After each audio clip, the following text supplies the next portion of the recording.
ونشهد أن لا إله إلا الله وحده لا شريك له ونشهد أن سيدنا وسندنا ونبينا محمدا صلى الله عليه وسلم الذي أرسله الله بالحق بشيرا ونذيرا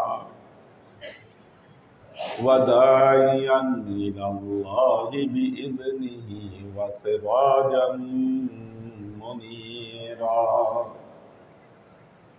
وقال الله تعالى في كلامه المجيد وفرقانه الحميد ما كان محمد أبا أحد من رجالكم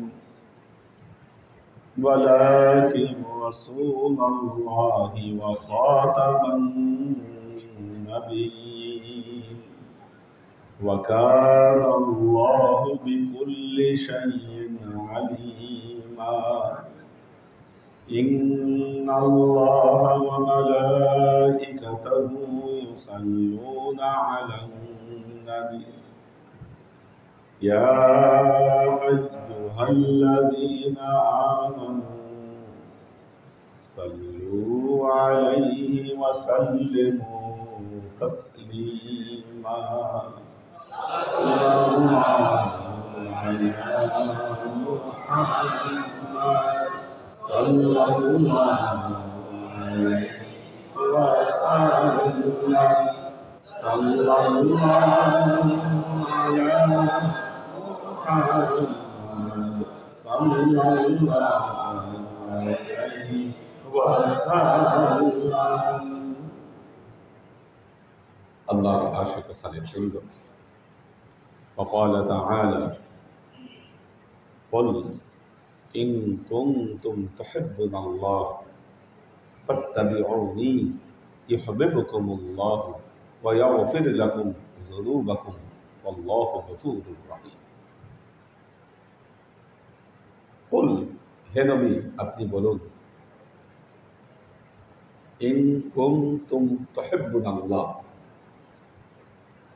যদি তোমরা আল্লাহকে ভালোবাসতে চাও ফাত্তাবিউনি আমি মুহাম্মদ মুস্তাফা সাল্লাল্লাহু আলাইহি ওয়াসাল্লামকে ইত্তেবা করো। কি হবে ইত্তেবা করলে? ইউহিব্বুকুমুল্লাহ আল্লাহ তোমাদেরকে ভালোবাসবেন, ওয়া ইয়াগফির লাকুম যুনুবাকুম আল্লাহ তোমাদের গুনাহগুলোকে মাফ করে দিবেন, ওয়াল্লাহু গফুরুর রহিম নিশ্চয়ই আল্লাহ ক্ষমাশীল এবং দয়ালু। যে ব্যক্তিকে আল্লাহ ভালোবাসেন তার গুনাহগুলোকে আল্লাহ মাফ করে দিয়েছেন, তার মতো সৌভাগ্যবান ব্যক্তি কে থাকতে পারে? নিশ্চয়ই সে সৌভাগ্যবান ব্যক্তি। তবে হ্যাঁ, এখানে কিছু বিচার বিশ্লেষণের ব্যাপার রয়েছে। ফাত্তাবিউনি আমাকে ইত্তেবা করো, এবং আমরা বলি এই ফাত্তাবিউনি এটাই হলো তরিকায়ে মুহাম্মাদি। আল্লাহর নবীকে যে ইত্তেবা, এই ইত্তেবা করার যে সুরত এবং সিরাত এটাই হলো তরিকায়ে মুহাম্মাদি। আল্লাহর নবী যা করে গেছেন, যা দেখিয়েছেন, বুঝতে হবে আল্লাহর নবী 570 খ্রিস্টাব্দে কেন এই দুনিয়াতে আসলেন, কিসের অভাব ছিল পৃথিবীতে, অভাবটা কোথায় ছিল, আল্লাহ নবীকে কেন আসতে হলো 570 খ্রিস্টাব্দে। এটা যদি আমরা বুঝতে পারি তাহলে আমরা বুঝবো যে না, ফাত্তাবিউনি এর জন্য আমাদের কি করা উচিত। বলা হয় আইয়ামে জাহিলিয়া, অজ্ঞতার যুগ, অজ্ঞতার যুগ, আইয়ামে জাহিলিয়া। প্রশ্ন হলো সেই সময় পৃথিবীর সব মানুষ কি অসভ্য ছিল? পৃথিবীর সব মানুষ অসভ্য ছিল কি? যদি অসভ্য থাকবে, ওই সময়ে পৃথিবীতে দুটো বড় সভ্যতা এক্সিস্ট করছে। এক হলো রোমান সভ্যতা, আরেক হলো পারস্য সভ্যতা। এরা সুপ্রতিষ্ঠিত সভ্যতা পৃথিবীতে, রোমান এবং পারস্য। ইহুদিদের একটা কমিউনিটি ছিল। এইবার খাইবার কে কে গেছিল আমাদের সাথে? লাস্ট খাইবার কারা গেল? হ্যাঁ, আমরা গেলাম খাইবার। আপনি খাইবারে ইহুদিদের জনপদ দেখছেন কত বিরাট? ওখানে এক সভ্যতা ছিল আলাদা। এখন তো ইসরায়েল খাইবার দাবি করতেছে, বলতেছে এটা আমাদের সম্পদ, এটা আমাদের বসতি। হ্যাঁ, ওদের বংশধর এখানে ছিল, এরা দাবি করছে যে এটা আমাদেরই জনপদ ছিল, আমাদেরকে এখান থেকে তাড়ানো হয়েছে। তো ওই যে ধ্বংসাবশেষ, এটা প্রমাণ করে সেইখানে একটা সভ্যতা এক্সিস্ট করত, যদিও সেটা রোমান এবং পারস্য সাম্রাজ্যের মতো বড় ছিল না। পৃথিবীতে কি ধর্ম ছিল না? ছিল। কি কি ধর্ম ছিল? এক হচ্ছে অগ্নি উপাসকদের জেরেস্টারিয়ান, এরা ছিল অগ্নি উপাসক, আগুনের পূজা করত। এই পূজা হতো পারস্য সাম্রাজ্যে। দ্বিতীয় ধর্ম ছিল খ্রিস্টান ধর্ম। খ্রিস্টান ধর্ম হযরত ঈসা আলাইহিস সালামের অনুসারী যারা, তারা খ্রিস্ট ধর্ম পালন করত সেই সময়। এটি রোমান সাম্রাজ্যে। মুসা আলাইহিস সালামের অনুসারী ছিল ইহুদি গোত্রগুলো, যারা হযরত মুসাকে অনুসরণ করে ইহুদি ধর্ম তারা পালন করত। 3 নম্বর। 4 নম্বর, মক্কার পৌত্তলিক ধর্ম। মক্কার পৌত্তলিক যারা ছিল, এইদিকে মক্কায় বনু বকর, বনু তাগলিব, মদিনায় আউস খাজরাজ, এদের ধর্ম ছিল পৌত্তলিকতা, পূজা করত এরা। বিভিন্ন দেব দেবীর মূর্তি বানিয়ে তারা তাদেরকে পূজা করত। কয় নম্বর গেল ধর্ম? 4টা গেল। 5 নম্বর সম্প্রদায় ছিল হানিফ সম্প্রদায়। তারা আল্লাহর একত্ববাদে, একেশ্বরে বিশ্বাস করত। এখানে একটা ফ্যাক্ট, ইহুদিরাও কিন্তু একেশ্বরবাদী ছিল। ইহুদিরা পৃথিবীতে ধর্ম 2 ধরনের, একটা হলো মনোথিয়েস্টিক, একটা হলো পলিথিয়েস্টিক। মনোথিয়েস্টিক এটা হলো যারা একেশ্বরবাদী, আর পলিথিয়েস্টিক যারা হলো বহুশ্বরবাদী। খ্রিস্টানরা তারা পলিথিইজমের দিকে অগ্রসর হয়েছে, কারণ আল্লাহর পুত্র, নাউজুবিল্লাহ, এই সমস্ত কথাবার্তা বলে একত্ববাদের উপরে তারা টিকে থাকতে পারেনি, বহুত্ববাদের দিকে তারা চলে গেছে। এদের মধ্যে আবার রোমানরা খাতনা করত।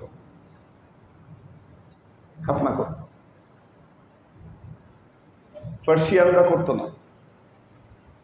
ইহুদি গোত্র আবার খাতনা করত, এবং তারা দাবি করত আমরা আহলে কিতাবের অনুসারী।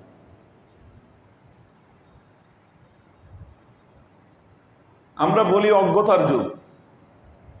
আল্লাহ নবী যেখানে আসলেন, মক্কার কুরাইশ তারা কি আদৌ অজ্ঞ ছিলেন? অজ্ঞ ছিলেন কিনা? যদি অজ্ঞ থাকবেনই, তাহলে আরব দেশ সাহিত্যে এত বিস্তার লাভ কিভাবে করে? সাহিত্যে বিস্তার লাভ কিভাবে করে? সাবআয়ে মুআল্লাকা, কাবা ঘরের দরজায় টানিয়ে রাখা 7টা কবিতা।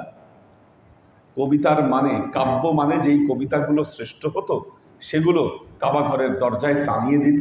এরকম 7টা কবিতা টানানো থাকতো সবসময়। তার মানে বোঝা গেল আরবে অবস্থিত সেই জাতিরা তারা সাহিত্যে অত্যন্ত পারদর্শী ছিল। এরা তো অজ্ঞ নয়, এদেরকে অজ্ঞ বলাও যাবে না। তাহলে কোথায় অভাব, কি কারণে আসলেন আমাদের নবী মুহাম্মদ মুস্তাফা সাল্লাল্লাহু আলাইহি ওয়াসাল্লাম? আমরা যদি এটাকে ধরতে না পারি, ফাত্তাবিউনি আমাদের পক্ষে বোঝা সম্ভব নয়। অভাব থেকে যাবে, বিরাট একটা ল্যাগ থেকে যাবে এই জায়গায়। আপনি মুখে মুখে বলবেন ফাত্তাবিউনি, কিন্তু আপনার ফাত্তাবিউনির কিছুই হবে না, কারণ আপনি মূল পালসটাই ধরতে পারেন না।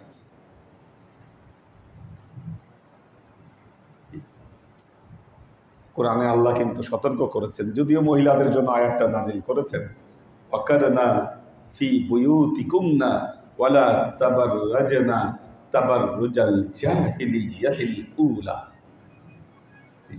বলছে জাহিলি যুগ যেন ফিরায় না আনে, মেয়েদেরকে বলছে আল্লাহ জাহিলি যুগ ফিরায় আনিও না।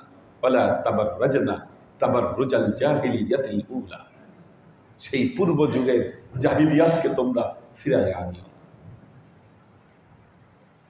পৃথিবীতে সভ্যতা ছিল, শিক্ষা ছিল, ধর্ম ছিল, রিচুয়ালস ছিল, ছিল না কি? ছিল না নৈতিকতা, ছিল না মানবিকতা। কি? আল্লাহর নবী পৃথিবীতে আসার পর আপনি দেখেন পরিবর্তন কোথায় আনছে, পরিবর্তন এনেছে কোথায়? মানুষের নৈতিকতার ভেতরে পরিবর্তন এনেছে, মানবিকতার ভেতরে পরিবর্তন এসেছে, আনা হয়েছে। মানুষের অধিকার বলতে কিছু ছিল না। মুহাম্মদ মুস্তাফা সাল্লাল্লাহু আলাইহি ওয়াসাল্লাম পৃথিবীতে এমন একজন ব্যক্তি ছিলেন যিনি বাদশা ফকিরকে এক কাতারে দাঁড় করিয়েছিলেন।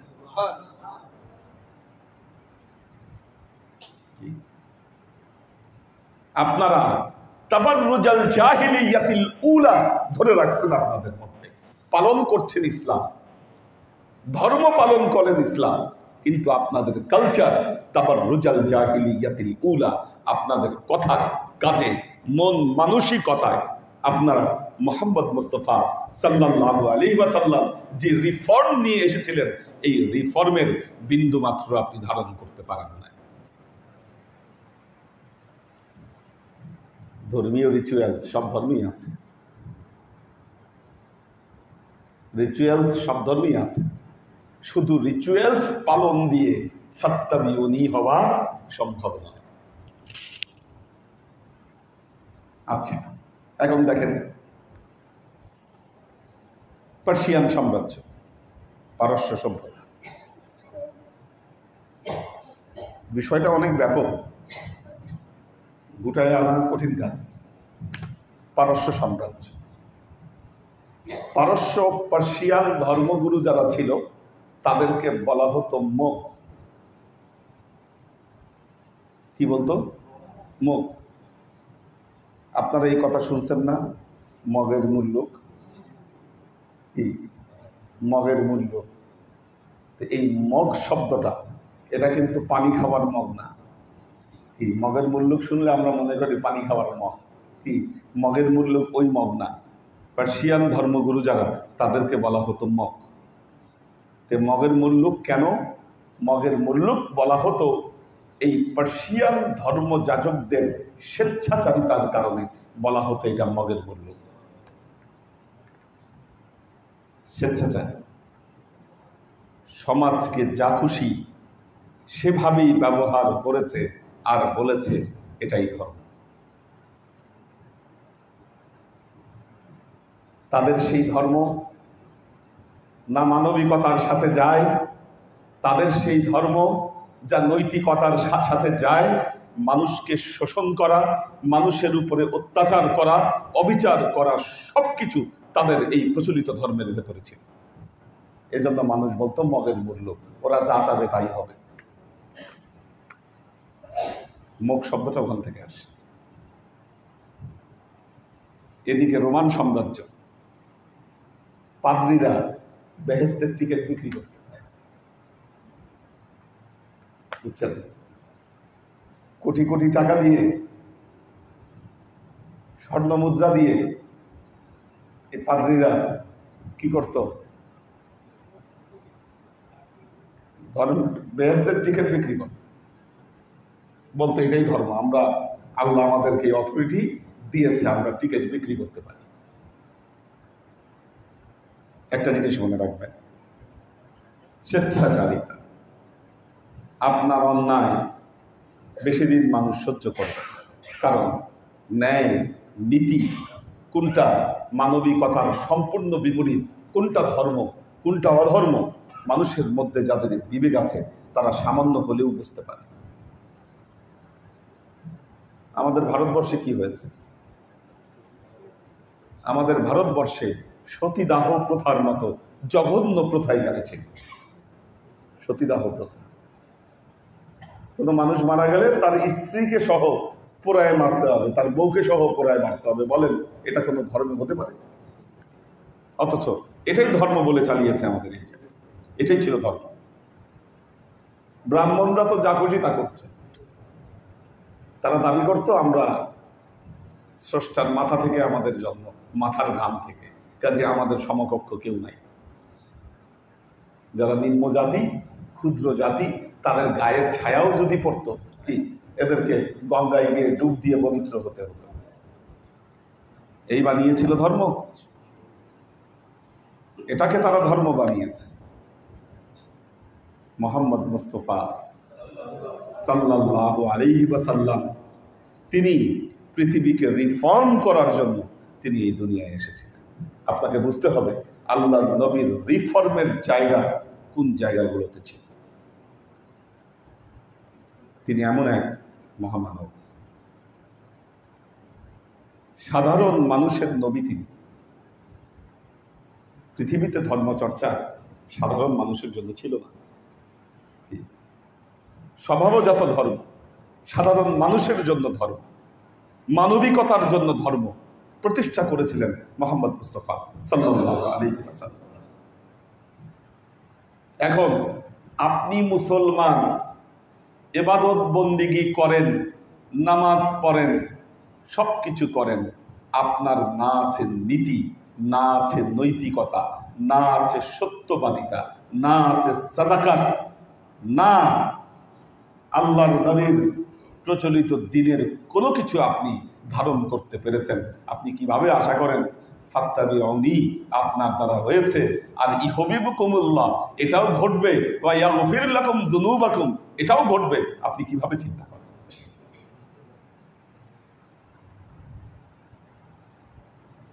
কিভাবে চিন্তা করেন?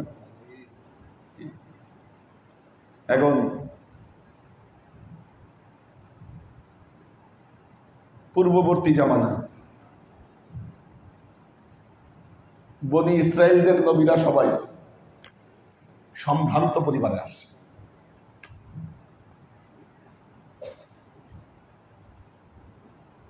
বংশের গরম আমাদেরও আছে এখন, আমরা বংশ নিয়ে গর্ব করি, কি টাকা পয়সা হইলে বংশের তকমা বানায় দিই, কি এই গর্ব আল্লাহ নবী নিষেধ করেছে। পূর্ববর্তী সকল নবীরা এসেছিলেন সম্ভ্রান্ত পরিবার। হযরত ইব্রাহিম আলাইহিস সালাম তিনি নিজেও রাজ পরিবারের সন্তান ছিলেন। আমাদের আহলে কিতাবী ধর্মের ধারা তো হযরত ইব্রাহিম আলাইহিস সালাম নিজেও তিনি কি রাজ পরিবারের সন্তান। বিয়ে করলেন মিশরের রাজকন্যা, কি নাম? সারা। মিশরের রাজকন্যা উনি বিয়ে করলেন, সন্তান হয় না। যে কারণে সারার যে দাসী তার সাথে হযরত ইব্রাহিম আলাইহিস সালামের বিয়ে দিলেন। সেই ঘরে জন্মগ্রহণ করলো কে? হযরত ইসমাইল আলাইহিস সালাম। হযরত ইসমাইল জন্মগ্রহণ করল। দেখেন বিষয়টি কত অমানবিক ছিল। আমরা আল্লাহর নির্দেশ যা কিছু বলি, নবী ইব্রাহিম তিনি বলেছেন হ্যাঁ এটা আল্লাহর নির্দেশ, আমরা মেনে নিয়েছি, কিন্তু জিনিসটা তো অমানবিক। দাসীর যখন সন্তান হলো, মাসারা এটা সহ্য করতে পারলো না, বলল রাখতে পারবো না, নির্বাসিত কর। কি করবেন? এখন নবীর সাথে তো আল্লাহর যোগাযোগ আছে, আল্লাহ হয়তো নির্দেশ দিয়েছেন আরবের এই জায়গায় থুয়ে যাও, নাহলে এইখানে আসার কথা না। কি নির্বাসন বহু জায়গায় দিতে পারত, নির্বাসন বহু জায়গাতেই দিতে পারত। খুঁজে খুঁজে যেহেতু এই জায়গাটা বের করেছে, আরবের এই দুর্গম এলাকা এরিয়া, বোঝা যায় যে না এখানে আল্লাহর কোনো একটা উদ্দেশ্য ছিল, সেজন্যই নিয়ে আসছে। হযরত আব্দুল্লাহ ইবনে আব্বাস রাদিয়াল্লাহু আনহু বলেছেন যে প্রথম নির্বাসন দিয়েছিল তায়েফে, এবং তায়েফে নির্বাসন দিয়েই আল্লাহর কাছে দোয়া করেছিল, রব্বি ইন্নী আসকানতু যুররিয়াতি বিওয়াদিন গায়রা জি যাররা ইনদা বাইতিকাল মুহাররাম। হযরত আব্দুল্লাহ ইবনে আব্বাস রাদিয়াল্লাহু আনহু বলতেছেন বাইতুল মুহাররামে না, আল্লাহ বলেছে ইনদা বাইতিকাল মুহাররাম, তোমার পবিত্র ঘরের কাছে আমি তাদেরকে নির্বাসিত করে আসছি। বুঝছেন নাকি? কোরআনের কথাটা কিন্তু ইনদা বাইতিকাল মুহাররাম, তোমার ঘরের কাছে। রব্বানা লিইকিমুস সালাত, আল্লাহ তাআলা যেন নামাজ আদায় করে। এভাবে অনেকগুলো দোয়া করলেন। অরযুকহুম মিনাস সামারাত, আল্লাহ আপনি ফল ফলাদি দিয়ে তাদেরকে কি করেন? রিজিক দেন। ইব্রাহিম আলাইহিস সালাম দোয়া করতেছে, এখন বলতেছে এই জন্য তায়েফের এই পরিবর্তন, মক্কায় থাকা যায় না আর তায়েফে ফল ফলাদি দিয়ে ভরা, কি আজব, টেস্টও আলাদা। কি ইব্রাহিম আলাইহিস সালামের দোয়া, রব্বানা কি ওয়ারযুকহুম মিনাস সামারাত, ফল ফলাদি দিয়ে রিজিক দেন। যাক, ওখান থেকে মাইগ্রেট হয়েছেন বাইতুল্লাহর ওই প্রান্তে, কিন্তু একটা শিশু কন্যা এবং তার শিশুপুত্র, তার মা সহ এরকম আরবের এক জনমানবহীন এলাকায় তাকে ছেড়ে দিয়ে আসা, আর এই যে জীবন যুদ্ধ আপনি বুঝেন, হযরত ইসমাইল আলাইহিস সালাম তার জীবনের কি যুদ্ধ তিনি ফেস করছেন, কি ফেসিংটা করছেন তিনি। যাযাবর ছিলেন তারা, পরবর্তীতে মা সারার সন্তান হলো, সে থাকতেছে রাজপ্রাসাদে, আর একই রক্তের সন্তান সে বড় হচ্ছে আরবের মরুপ্রান্তরে। এখানে গড়ে উঠলো যাযাবর জীবন, আর ওখানে গড়ে উঠেছে প্রাসাদের জীবন।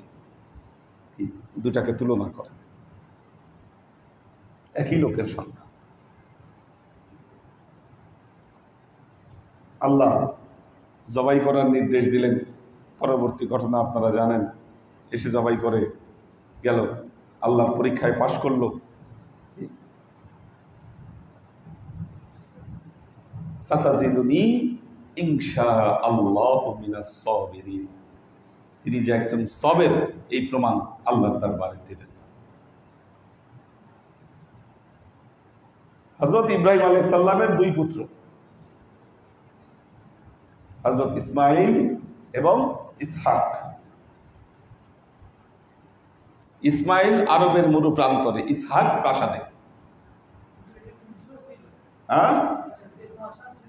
মিশরে। আচ্ছা, ইসহাকের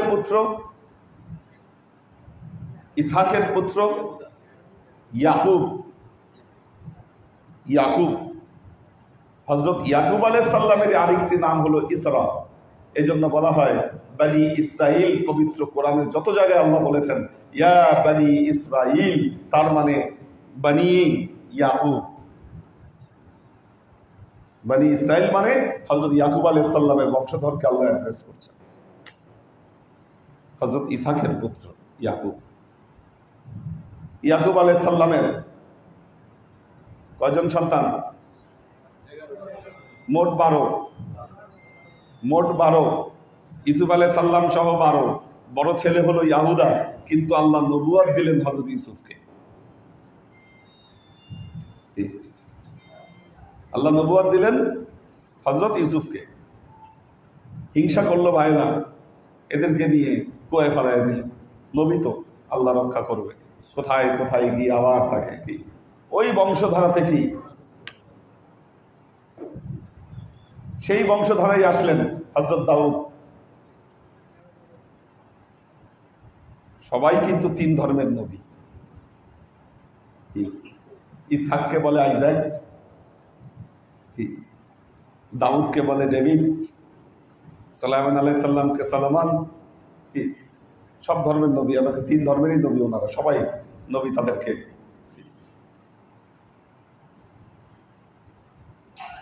ইউসুফ, ইউজারসিফ, আবার এনাদের ভাই বারাদার কিছু ছিল নবী, দানিয়েল একজন ছিল, ড্যানিয়েল, কি আরো আছে এরকম এই বংশধারায় অনেক নবী, অনেক নাম বলে শেষ করা যাবে। কি সবাই কিন্তু সম্ভ্রান্ত। হযরত দাউদ আলাইহিস সালাম বিরাট সাম্রাজ্য গড়ে তুলছিলেন, হযরত সুলাইমান আলাইহিস সালাম সেই সাম্রাজ্যকে আরো পূর্ণতা দিয়েছিলেন, বাইতুল মুকাদ্দাস তৈরি করেছেন, বন্দর বাণিজ্য প্রবর্তন করেছেন হযরত সুলাইমান আলাইহিস সালাম। এই বংশের সব ধনী।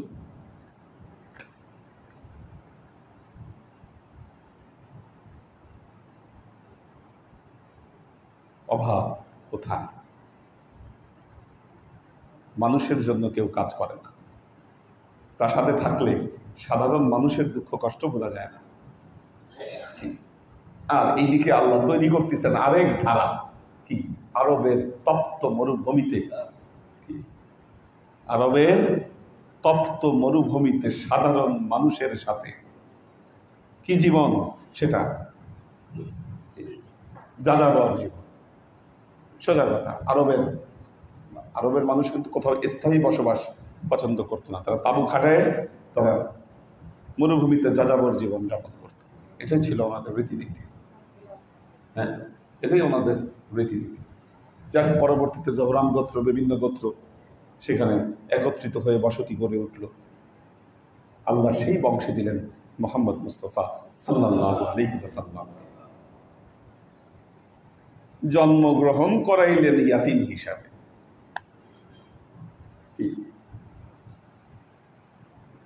वो चाहे तो पटरे को समंदर अभी कर दे, वो चाहे तो यातीम को पयंबर अभी कर दे। আল্লাহ চাইলে কলসিকে সামান্দার করে দিতে পারে, আর উনি চাইলে ইয়াতিমকে পয়গম্বর বানিয়ে দিতে পারে। যখন ইয়াতিম হলেন পয়গম্বর, কি কেউ মেনে নিতে পারল না। বংশ গৌরব, রিচুয়ালস, কি সামাজিক ধর্মীয় রীতিনীতি সব কিছু আল্লাহর নবীর দ্বীন গ্রহণে বাধা হয়ে দাঁড়ালো।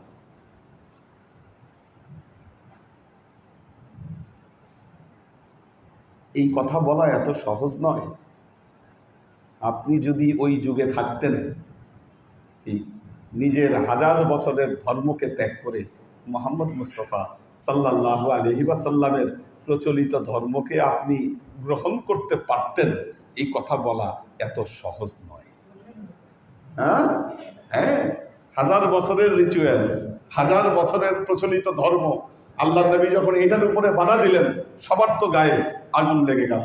কুরাইশরা যুদ্ধ করেছে নবীর সাথে, তারা তো তাদের ধর্ম রক্ষার যুদ্ধ করেছে। ব্যাপারটা বুঝছেন কিনা?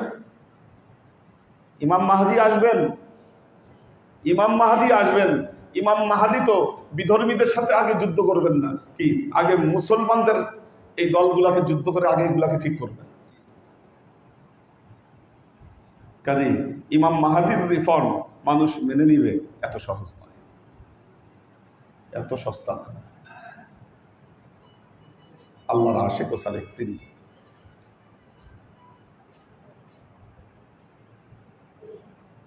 আল্লাহর নবীর দুটো গুরুত্বপূর্ণ খুসুসিয়াত পাশ্চাত্য সমাজ সহ যারা তাকে নিয়ে গবেষণা করেছে, কি তারা আল্লাহর নবীর দুটো গুণাবলী।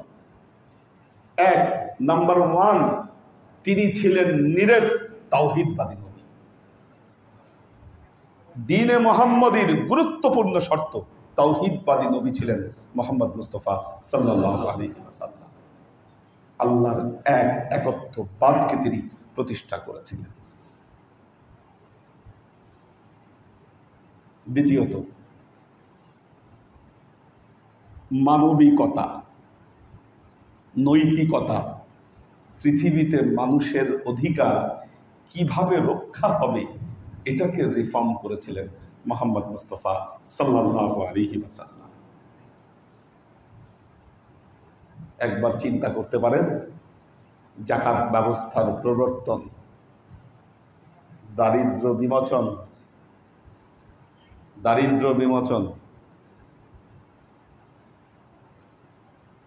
নারী পুরুষের অধিকারের যে সমন্বয়, ইসলাম যে সেক্টরগুলোতে কথা বলেছে, আপনি এই সেক্টরগুলো একটু বিবেচনা করেন, বিশ্লেষণ করেন, বুঝতে পারবেন যে আল্লাহর নবীর রিফর্ম কোন দিকে গিয়েছে।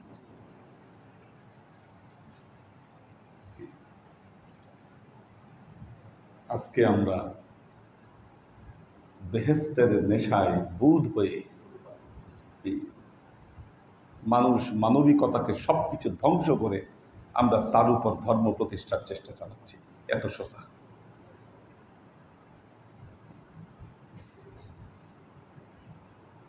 ক্ষমতায় বসার মোহে অন্ধ হয়ে আমরা ধর্মের বাণী মানুষকে শোনাচ্ছি। এত সোজা। এগুলোর সাথে ধর্মের সম্পর্ক। আল্লাহর আশিক ও সালেক বৃন্দ, আপনাদের অনেকেরই মানুষের সাথে আপনাদের ব্যবহার ঠিক নেই। আপনারা দাবি করেন ফাত্তাবিউনি, আমি তো মুহাম্মদ মুস্তাফা সাল্লাল্লাহু আলাইহি ওয়াসাল্লামকে অনুসরণ করতেছি। টয়লেটে গিয়ে ঢিলাকুলো ব্যবহার করে কি আর দাঁতের মধ্যে ওই কি বলে মেসওয়াক ঢুকায়া আপনি মনে করতেছেন যে আমি সব সুন্নত কায়েম করে ফেলছি। মাথার মধ্যে পাগড়ি লাগাই আর দাড়ি করে কি, এগুলো আল্লাহ নবীর রিফর্ম?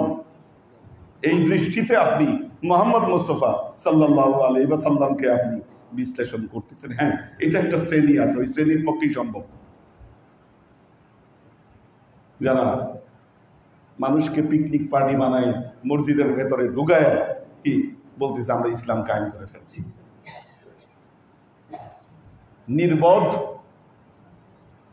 যাদের চিন্তা, জ্ঞান, বিবেক কাজ করে না, এই ধরনের একটা শ্রেণীকে মসজিদে ঢুকায় তাদেরকে বুঝাই দিছে ইসলাম কায়েম করতেছে। কোন জায়গায়? মসজিদে কায়েম করতেছে ইসলাম। মসজিদে তো কি মুসলমান না হইলে, কলেমা না পড়লে তো মসজিদে ঢোকার কথা না। আপনি মসজিদে কলেমার দাওয়াত দিয়ে করবেন কি? ওইটা কি কলেমার দাওয়াত দেওয়ার জায়গা? কি কলেমা কবুল করি তো মানুষ মসজিদে ঢুকছে। মসজিদে গোল হয়ে বসে কলেমার দাওয়াত দেয় মুসলমানদেরকে। কোন সম্পর্ক আছে এটার সাথে? ফাত্তাবিউনি আজীবন।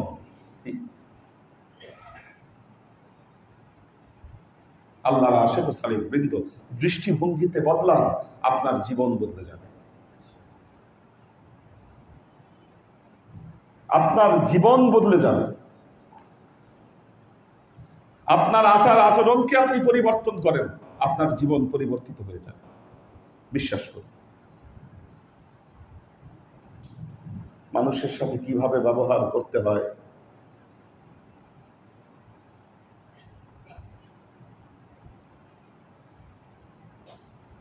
এক মুসলমানের উপর আরেক মুসলমানের হক। কয়টা হক? অনেক জায়গায় অনেকভাবে বলেছে। 5টা হকের কথা এক জায়গায় বলছে। সালাম দিলে উত্তর দিন, দাওয়াত দিলে কবুল করবে, অসুস্থ হলে কি করবে? সেবা শুশ্রূষা করবে, দেখতে যাবে। কোনটাই করেন না। যারা অসুস্থ আছে, অনেকেই আছে পীর ভাইরা অসুস্থ হয়ে আছে, খবরও নেন না। কারো খবর কারো কাছে নেই, অথচ ইসলাম কায়েম করে ফেলতেছে। কাউলুম মারুফুন খায়রুম মিনাস সাদাকা ইতুবিউহা আলা। বলতেছেন আল্লাহর নবী, তোমার দানের চাইতে তোমার মুখের সুন্দর কথা উত্তম। ওই দান যেই দান মানুষকে কষ্ট দেয়। কার সাথে কিভাবে কথা বলতে হবে, মানুষের সাথে ব্যবহার কি হবে। কেউ কেউ আছে গরিব মানুষ দেখলে খেপে যায়, আমাদের মধ্যেই আছে গরিব মানুষ দেখলে খেপে যায়, রাগ উঠে যায় মাথায়। কি কারণ, কি খাসলত আল্লাহ ভালো জানে কেন।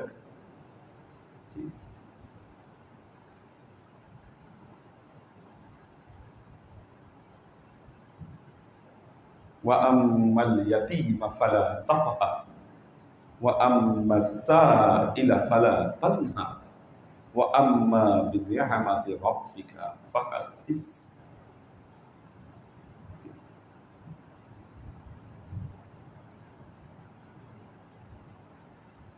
চলাফেরায় অহংকার, যত বড় আলেম, যত বড় পীর সাহেব, তার চলাফেরায় তত বেশি ডাট।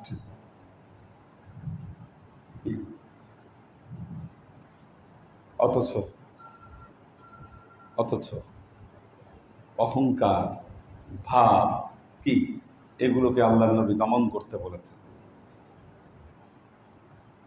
আপনি বলেন একজন মানুষ, তার সাথে যদি মোহাম্মদ মুস্তাফা সাল্লাল্লাহু আলাইহি ওয়াসাল্লামের চারিত্রিক মিল যদি না থাকে, যদি না খুঁজে পাওয়া যায়, আমরা কেমনে তাকে ইত্তেবা করব? ফাত্তাবিউনি, সবার আগে তো মোহাম্মদ মুস্তাফা সাল্লাল্লাহু আলাইহি ওয়াসাল্লামের চারিত্রিক সৌন্দর্য, এটা তো আমাদের ভেতরে নিয়ে আসতে হবে। শেষ একটা কথা বলে শেষ করে দিচ্ছি, আশা করি যতটুকু বোঝানোর চেষ্টা করেছি বুঝতে পেরেছেন। সবচাইতে বড় মানবতাবাদী নবী মোহাম্মদ মুস্তাফা সাল্লাল্লাহু আলাইহি ওয়াসাল্লাম। ইউনেস্কো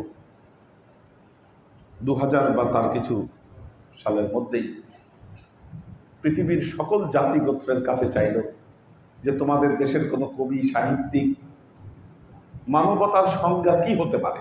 যেহেতু জাতিসংঘ মানুষ এবং মানবিকতা নিয়ে কাজ করে, তো মানবতার সংজ্ঞা কি হতে পারে, তোমাদের দেশের কোনো কবি, সাহিত্যিকদের কারো কোনো বক্তব্য থাকলে সেটা আমাদের কাছে পাঠাবো। পৃথিবীর সব দেশ থেকে পাঠানো হলো। জাতিসংঘ, ইউনেস্কো ইরানের কবি শেখ সাদির একটা কবিতা তারা সিলেক্ট করল। बनी आदम आज़ा ये एक दीगरान के दर आफरीनश से एक गोहरान गर ओज दर्द आवरद दर रोज़गार दिगर ओज़हा नमानत करार गर तू दर मेहनत दीगरान बीगमी ना शायद नौमत निहान आदमी। বলতেছে বনি আদম আযা ये एक दीगरान, পুরো বিশ্ব মানবতা একে অপরের দেহের অঙ্গ প্রত্যঙ্গ স্বরূপ, যাদের সৃষ্টি হয়েছে এক মুক্তাখণ্ড, এক জায়গা থেকে, তাদের সবার সৃষ্টি। গার ওজ দার্দ আবারাত দার রুজগার, যদি কোনো একটি অঙ্গ প্রত্যঙ্গ কোনো কারণে অসুস্থ হয়ে যায়, ব্যথাতুর হয়ে যায়, দিগার ওজ ভাদামাওনাত কারার, বাকি অঙ্গ প্রত্যঙ্গগুলো আর স্থির থাকতে পারে না। এরপরে বলছে গার তু দার মেহনাতে দিগারান বিগামি না শয়াত নমাত দিহান অধামি। মানুষের দুঃখ কষ্টে যদি তুমি ব্যথাহীন হয়ে থাকো, তোমার নাম আর যাই দেওয়া যায়, তোমার নাম মানুষ রাখা যায় না। শেখ সাদের এই কবিতাটা জেনেভায় জাতিসংঘের সদর দপ্তরে, এটার অরিজিনাল পার্সিয়ান এবং ইংরেজি ট্রান্সলেশন সহ এখনো টানানো আছে। আর মজার ব্যাপার হলো, শেখ সাদি এটা আল্লাহর নবীর একটা হাদিসকে অনুবাদ করে এই কবিতা লিখেছেন। ওয়া তারাল মুমিনিনা ফি তাআতুফিহিম ওয়া তাওয়াদ্দিহিম কাল জাসাদ ইজা ইস্তাশকা আহাদুন তুদআ সাইরিল জাসাদ।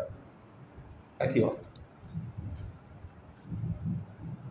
কাজেই এই আধুনিক যুগে যা কিছু দেখছেন সবই মুহাম্মদ রাসূলুল্লাহ সাল্লাল্লাহু আলাইহি ওয়াসাল্লামের রিফর্মের কারণে হয়েছে।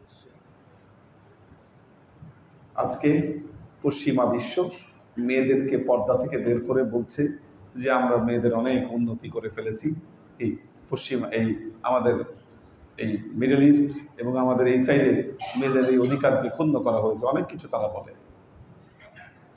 কিন্তু আপনারা বিশ্লেষণ করে দেখেন, বিচার করে দেখেন, 1600-1700 শতাব্দীতে ইউরোপ আমেরিকার নারীদের কি অবস্থা ছিল, ঠিক একই সময় আপনি এই আরব বিশ্বে নারীদের কি অবস্থা ছিল, এ দুটোকে তুলনা করেন, পেয়ে যাবেন পার্থক্য।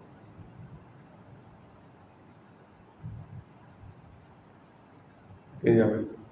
মুসলমানদের ভেতরে যত মহিলা মনীষী জন্ম নিয়েছে, পৃথিবীর আর কোথাও এটা জন্ম নেয়নি। এই বিষয় নিয়ে আরেকদিন আলোচনা করবো ইনশাআল্লাহ। আল্লাহ আমাদেরকে বুঝবার তৌফিক দান করুন। এই জন্য শেষ কথা, আগে তুই মানুষ হ, আগে মানুষ হওয়া দরকার। আল্লাহ নবী এসে অমানুষগুলোকে মানুষ বানাইছিল। ইসলাম মানুষের জন্য, অমানুষের জন্য না। ভেতরে আপনি অমানুষ থেকে গেছেন, কি বাইরে দিয়ে আপনি যত সাজসজ্জা করেন না কেন, কোনো কাজে আসবে না। বারাকাল্লাহু লানা ওয়া লাকুম ফিল কুরআনিল আযীম। বলেন।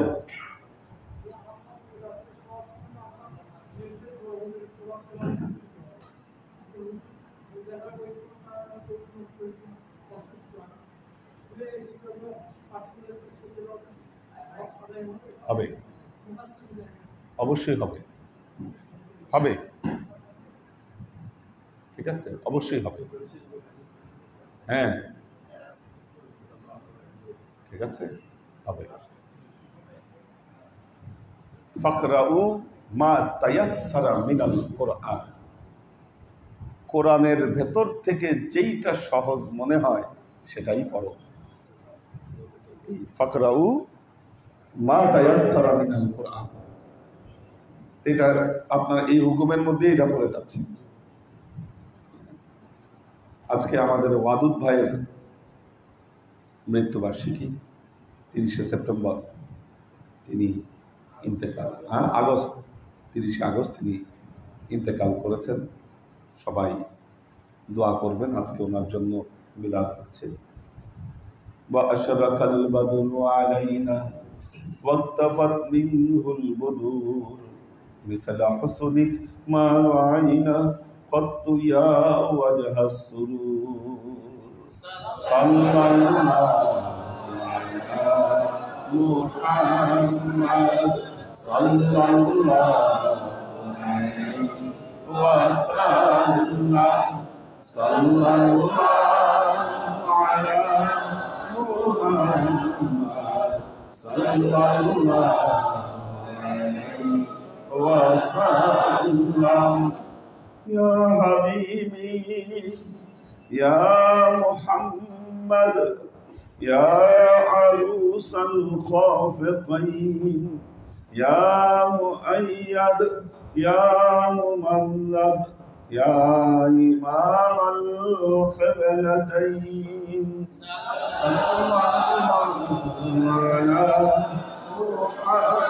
محمد صلى الله عليه وسلم صلى الله على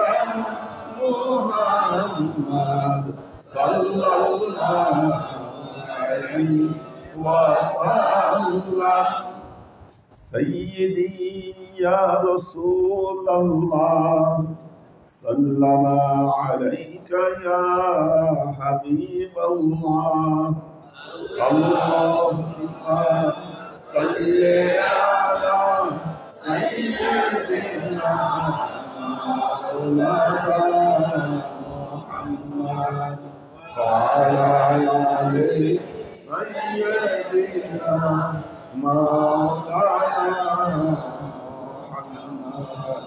اللهم صل على سيدنا مولانا محمد وعلى آله سيدنا مولانا محمد اللهم آمين.